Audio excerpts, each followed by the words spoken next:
সর্বশেষ যে ব্যক্তি জান্নাতে যাবে সেই ব্যক্তি জাহান্নাম থেকে উঠতে বসতে দাঁড়াতে পড়ে যাবে, এমন অবস্থায় জাহান্নাম থেকে বের হবে। তারপর সে জাহান্নামের দিকে তাকিয়ে বলবে, আল্লাহ কতই না মহান যে তোর আযাব থেকে আমাকে মুক্তি দান করেছে। সে জান্নাতের বাইরের একটি দরজা দেখতে পাবে।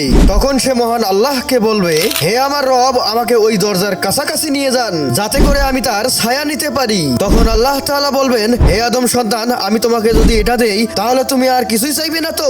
সেই বান্দা বলবে, আমি ওয়াদা করছি আমি আর কিছুই চাইবো না। যখন সে জান্নাতের দরজার কাছাকাছি যাবে তখন জান্নাতের বাতাস তার গায়ে লাগতে থাকবে। সে আবার আল্লাহর কাছে চাইতে থাকবে। সে বলবে, আল্লাহ আমাকে জান্নাতের একটু কাছাকাছি করে দিন। আল্লাহ বলবেন, তুমি তো ওয়াদা করেছিলে। কিন্তু তারপরেও আল্লাহ তাকে জান্নাতের কাছাকাছি করে দিবেন আর জিজ্ঞেস করবেন, তুই আর কোনো কিছুই চাইবি না তো? বান্দা বলবেন, আমি ওয়াদা করছি আমি আর আপনার কাছে কোনো কিছুই চাইবো না।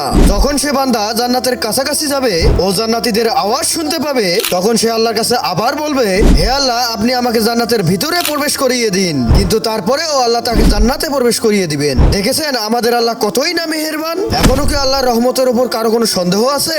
থাকলে কমেন্টস করে জানান এবং চ্যানেলটিতে লাইক এবং সাবস্ক্রাইব করুন।